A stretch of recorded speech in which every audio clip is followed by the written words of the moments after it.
So here's a short video on how to finish your threads off if you want to hide the tail. So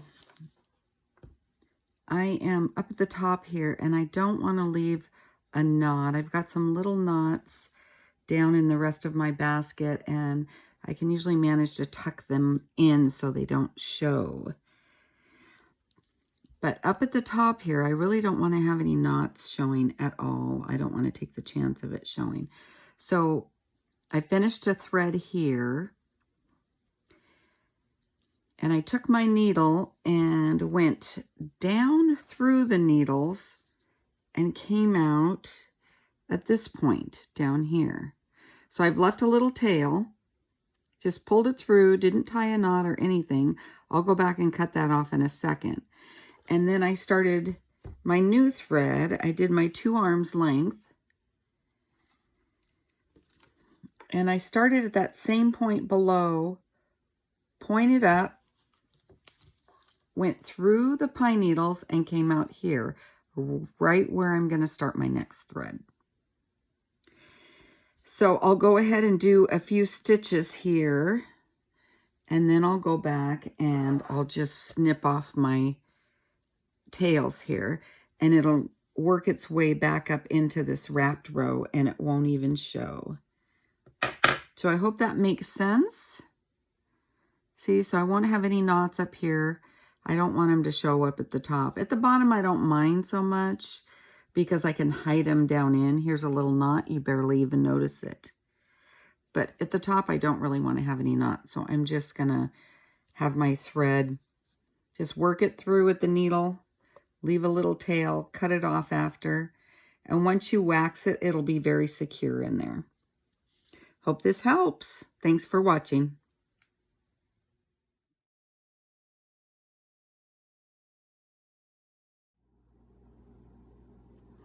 So this little video is going to show you how to hide your threads while wrapping and starting a new thread. So see, we're almost at the end of this. I've got black needles here with this new silver, it's metallic silver thread, 2-ply waxed Linhasta thread, and a bismuth center. So just wrap as far as you want so that you use as much thread as you possibly can. We don't want to waste thread because it is very expensive. I turn it around to the back and then go straight through the coil of needles. Now, ordinarily, we don't want to go through our needles very much because we don't want to break them. We don't want to end up breaking them. So see that? I went straight from back to front. And here we are in the front. Then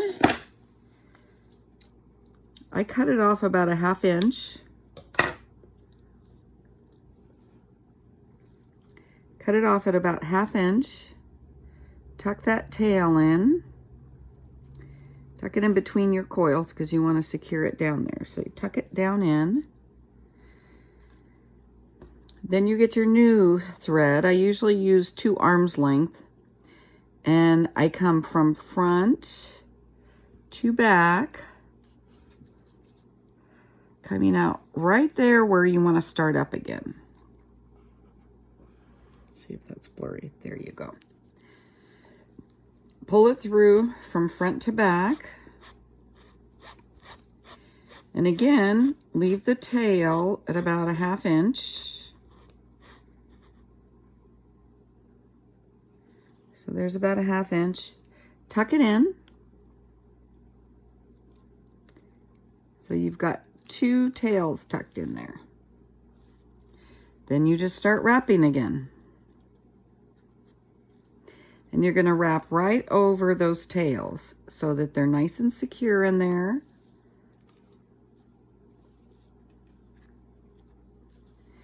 And I'm going to wrap all the way to my next stitch because this is the pattern that I'm trying to make here. I'm leaving little blocks of wrapped portions. trying to highlight this silver metallic thread. So this is a new thread I just got, and a lot of people on the Art of Pineneedle Basketry have purchased it, so there's not a lot left. That looks about right. See there? Now I'll secure it down in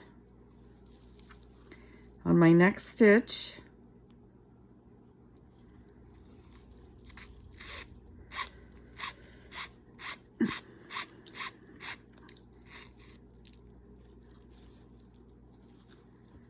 And that's showing a little bit there, so I'll stick it back down in here and make sure it stays covered. Okay. Now I'm trying to cover the corner. I'm trying to go around the corner, so I'm going to keep wrapping.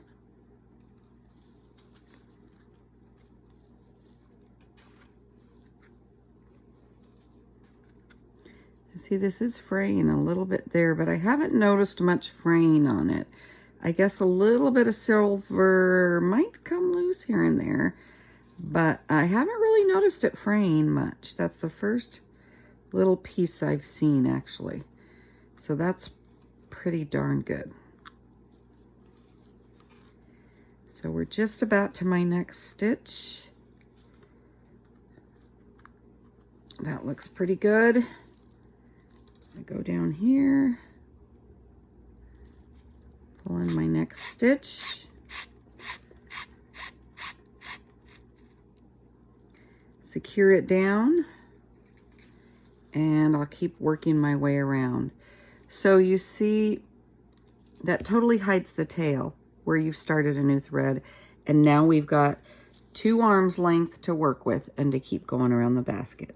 That's just a simple little way. You may already know it, but that's how I do it. That's one way to hide your thread when starting a new 2 arms length worth of thread.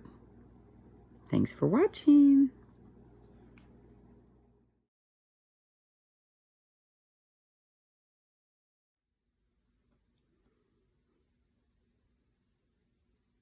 This video is going to show you how to start a new thread by tying a knot. Now, I generally don't like to do too many knots up the sides of a basket, but I don't mind doing them on the bottom. So here I'm just going to show you how to do it, and you can decide between all 3 ways that I've showed you which one you want to do at any given time. So I've got this much thread left on my orange. I'm just going to bring this is my new thread. I've pulled out my 2 arms length, which is what I like to work with. I'm just going to tie a simple little knot here. You can tie a double knot if you feel it feels more secure. So I want to try to show you how I do this. I try to work it as close to the basket as I can, because the plan is I'm going to try to hide that knot. I'm trying to make it the least noticeable as possible, unless you're using it for a decoration on the front. That's our goal. So I will leave these tails on here for the time being. I pulled that tight.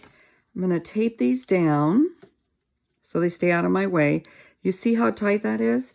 It's right snug up against the basket. So my goal is at some point to tuck it in between the needles here. So these are waxed, so it's pretty pliable. You can work with it a little bit, but I like to tuck the little knot in like I do on the faggoting stitch. I kind of hide it in between the needles. Now you can leave it show, maybe put a little dab of super glue in there to keep it from unraveling, tie a double knot, whatever you like, then come back a little later, just pull it tighter just to make sure you've got it real tight. And then you can cut off the tails. Okay, so then in this instance, I want to do a different stitch. So you just come on back and start doing whatever stitch you're going to do. Keep going around the basket. Or in this case, I'm doing the back stitch. I wanted to mix this orange and yellow up a little bit. So I'm going to do a back stitch and just see what that looks like. If I don't like it, I could take it apart. So there's a little bit of a back stitch. Nice bright colors so that you can see them. In my training baskets, I always use nice bright colors. I kind of like that. I might keep doing that. So here's where the knot ends up. I'm just going to leave it hang out there for a while. And when I get around this next row, I'm going to try to tuck it in between the 2 rows and hide it. Okay, that's the third way of changing threads when you get to the end of your rope. Thanks for watching. Make sure to subscribe and give me a thumbs up. Thanks.